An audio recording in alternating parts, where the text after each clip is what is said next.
Hey, heavy airsofters, welcome back to the Dreaded vlog. So now we're going on week 3 here of the coronavirus. Still not too much airsoft going on, but no, keep it interesting. I still got a few stories, so I figured we could just make the entire video and just do ASMR, where you just listen to me squeezing a bag of BBs. But that wouldn't be very interesting now, would it? So I figured I'd tell you my story of Airsoft Battlegrounds, which was a place in California, Rocklin, that I went to many years ago when I first got into airsofting at actual locations that you would pay for. And this was around right after I got out of high school. So this is going on about 10 years ago or so when I went to this location. So a little backstory of what Airsoft Battlegrounds was an indoor warehouse CBQ arena that had a pretty good setup overall. I think there was like a bus or a van. It was more so just plywood set up. And overall, it was a very well done place that was put together and set up, had rentals, all that good jazz. I would say it'd be about kind of the standard for any place that you go to that would be an indoor field at this point today. It was one of the more early 2005, I think they came out. Let me see.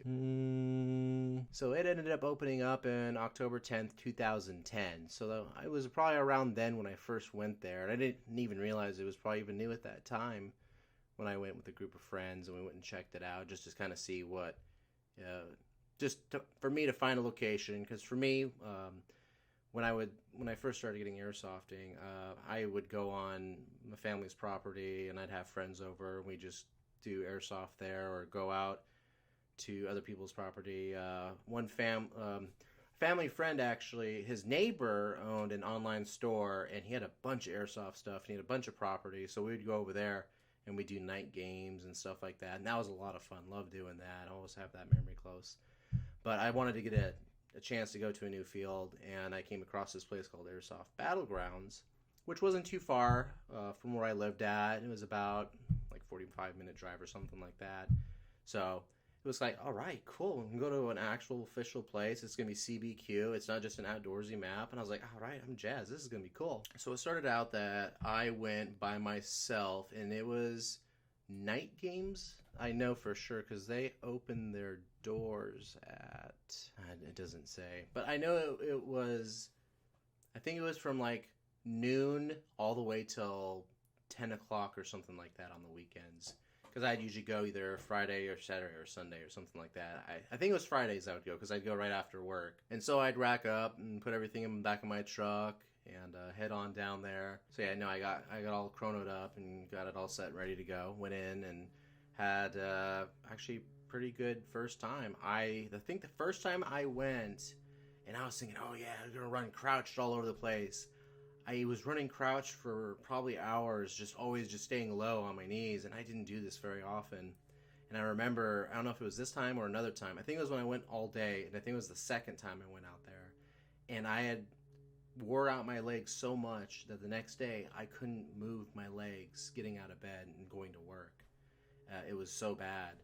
So I remember having to call out for work, and I was like, oh my god, I legitimately can't move my legs from overworking them, and I didn't even realize I could even do that.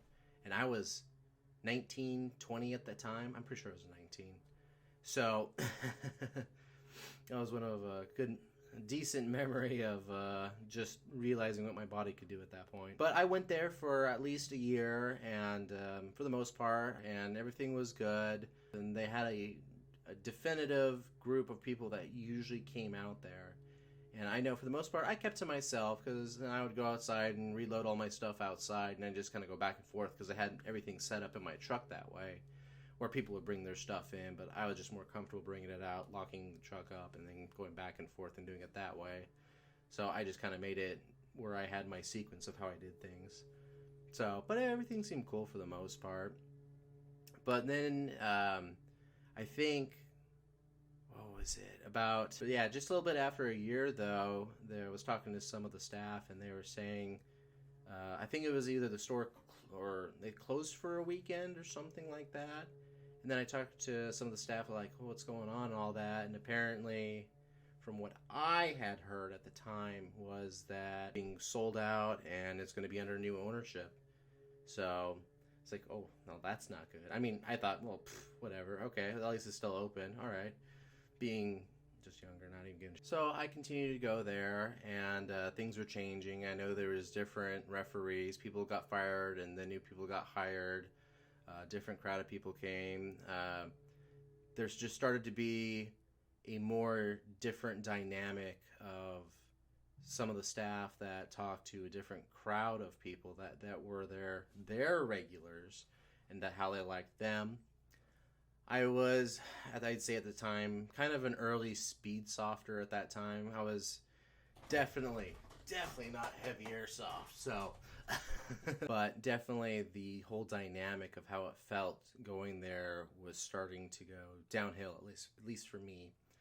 And some of the newer refs, they weren't as nice. There were some older gentlemen. They were very angsty, very angry, were very just rugged all around. And it just kind of gave a sour ordeal. I know there was one guy, I think, that worked at the front desk or something, that sounded like he had a rough life on top of it or something like that. I don't know. But it was starting to just turn into a bad vibe already. And and I knew things were probably not going to be going well from that point on. Then kind of fast forwarding, I took my best friend with me for the first time to go try out airsoft, because I had been doing it for so long, and I wanted him to be a part of it and check it out. And like, this is a really cool thing. You should get into this, and we can do this together, kind of thing. And this was the what made me not go to this field happened that day. And this is where my biggest drama fest, I guess, probably the one time I've ever flipped out in my life moment. So after going and picking up my friend from his house, and we went and drove down there, we were all kind of just all excited to go out there. And we got there, signed in, all that. Everything seemed just normal, groovy, jazzy. And so then and it's the first game of the entire day. And we do our first game. And I mean, we've got simple kind of setup, and I was sticking around my friend to kind of help him. I remember we were on the back side. We were going right, and we were just going to ride it up, because that was just my way. I just kept going the same way, because no one ever expected to just aggressively just push around that corner. Everyone always wanted to go through the center. So then I'd always come around and just take them all out. So I was just trying to get that experience with him and show him, oh man, this is so cool. So basically we went through, and I think about 4 minutes in, after I had gotten hit when I was trying to push on the right side going up through the building. And then the ref came. I don't know if he grabbed me or yelled at me. It's been so long ago at this point. But, I mean, very aggressively, though. And it was this one person who basically screamed at me that I shot him in the nuts. I shot him in the nuts. This is a ref that's... I didn't know. I hadn't seen him, so I think he was relatively new. And he instantly said, that's it, you're done. You're banned. Right off the bat. And I was like... I was pissed. I was very upset. So basically it starts with the confrontation that he tells me I shoot him in the nuts. And I tell him I didn't. I'm over here. I'm not anywhere near you. I couldn't have shot you at all. He calls me a liar. Calls me a lot of names, I know. And it just basically get off the field. And I mean, I was throwing words out left and right. I was done. I was just infuriated, because he basically just said, you're done for the day. You're out. And I mean, I went out pissed as I have ever been in my life, to just basically be blatantly accused. I know I don't think they cared for me for just my play style, because of their certain group of people, because I would just basically just kind of take them out. And then sometimes I would end the games very quickly, because I would just come from behind, from flanking everyone, like right off the bat. I had a couple games where I would end the game very quickly, and they identified me very quickly. So I knew that was a thing. because they brought me aside at one point and were telling me that I needed to chill out. I was like, what? Coming out here to have fun, you just get some, just moving. So it was just ridiculous.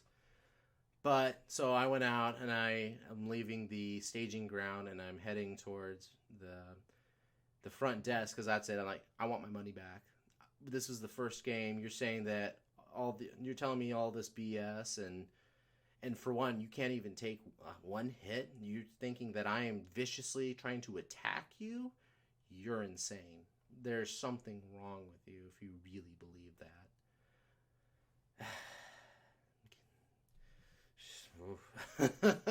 So I ended up going to the front desk, and it was the one more elderly gentleman that was Mr. Grumpy. And I mean, I was just like, I want my bloody money back, all this, all that. And I had to use a credit card. And he says, oh, no. Well, what did he say? Oh, well, then you're done. And basically, that was it. End of the question. Nothing. And I mean, I probably was there for a couple minutes just throwing out just F this, F that. And eventually just walked out, just left. At that point, we just left. Didn't do anything more than that because what are you going to do? They're going to call the cops on you. I just knew that I was done with this place. I was never to come back, and that was going to be it.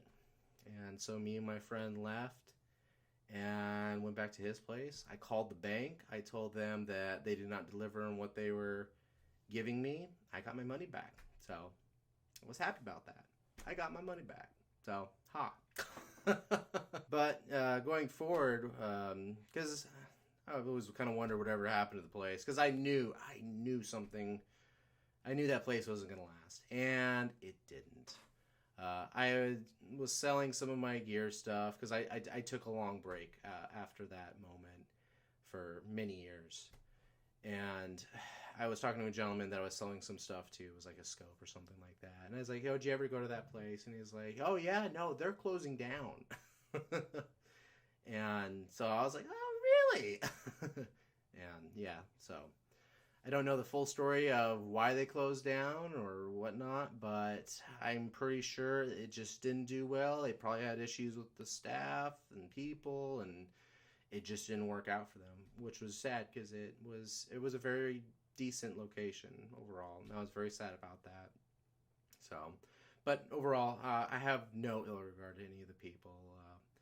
Everyone has different things that goes in their lives, and we always have to adjust. So it's always trying to, for airsofters, it's an honor-based game. And yes, you're going to get shot. Yes, it's going to hurt. But that's what it's all about. And it's the fun, and it's about the community. And all I'm just saying is just always be friendly with one another. Be friendly to your referees. Talk to them. They're just people as well. So that's my story of Airsoft Battlegrounds. So their final date of when they were done with their business was Sunday the 6/23/13. So they only lasted about less than 3 years. So yeah, within 3 years they were only open for a very short period of time before they were just gone. So it's just interesting. You just never know. Places, they come and go. If it's hard to start up an airsoft business. There's a lot of liability involved. I know that there is a specific insurance for airsoft, and for certain places, it can cost like $15,000 a year. So there's a lot that goes on with the field. Thank you for listening to my story on this dreaded vlog, and I'll see you next time, heavy airsofters.